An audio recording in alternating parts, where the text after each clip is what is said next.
నైరుతి బంగాళాఖాతంలో అల్పపీడనం ఏర్పడింది. 48 గంటల్లో బలపడే అవకాశం ఉంది. తమిళనాడు, కర్ణాటక, రాయలసీమ మీదుగా ఉపరితల ద్రోణి కొనసాగుతోంది. వీటి ప్రభావంతో అల్లూరి, పోలవరం, గోదావరి, కృష్ణా, గుంటూరు, బాపట్ల, నెల్లూరు, చిత్తూరులలో తేలికపాటి వర్షాలు కురిసే ఛాన్స్ ఉందంటున్నారు. లేటెస్ట్ అప్డేట్ మా విశాఖ ప్రతినిధి అనురాధ అందిస్తారు. బంగాళాఖాతంలో అల్పపీడనం కేంద్రీకృతమైంది. అయితే అల్పపీడనం మరో 48 గంటల తర్వాత బలపడే అవకాశం ఉందని వాతావరణ శాఖ ఇప్పటికే ప్రకటించింది.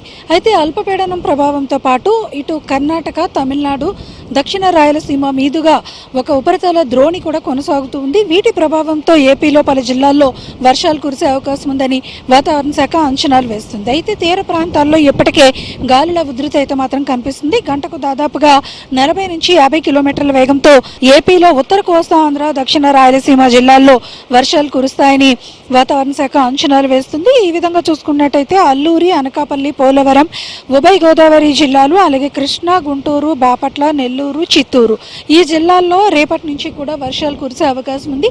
మిగిలిన ప్రాంతాల్లో పొడి వాతావరణం ఉంటుంది. అలాగే ప్రస్తుతం హ్యూమిడిటీ శాతం కూడా ఎక్కువగానే ఉంది. దీంతో కాస్త ఉక్కపోత వాతావరణం కూడా తీర ప్రాంతాల దగ్గర నగరాలు, పట్టణాల మీద ఉంటుందనేది వాతావరణ శాఖ అంచనాలు వేస్తుంది. విశాఖపట్నంలో ఉదయం నుంచి కూడా ఎండ తీవ్రత అయితే మాత్రం చాలా ఎక్కువగానే ఉంది. అలాగే ఉక్కపోత తీవ్రత కూడా ఉంది. ఈ రకమైన భిన్నమైన వాతావరణ పరిస్థితుల్లో ప్రజలు బయటకు వస్తే కనుక కొంత అసౌకర్యానికి గురయ్యే అవకాశం ఉంటుందన్నది కూడా వాతావరణ శాఖ అంచనాలు వేస్తూ ఇప్పటికే విపత్తుల శాఖను కూడా అలర్ట్ చేసింది.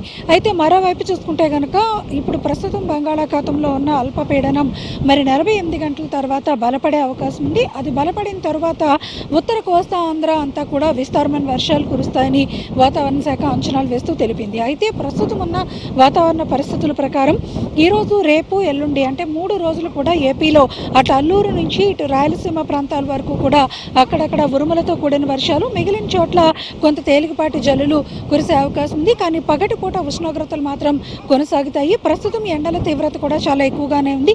డీహైడ్రేషన్ అయ్యే సమస్య ఉంటుంది కాబట్టి ప్రజలు అప్రమత్తంగా ఉండాలని వాతావరణ శాఖ తెలిపింది.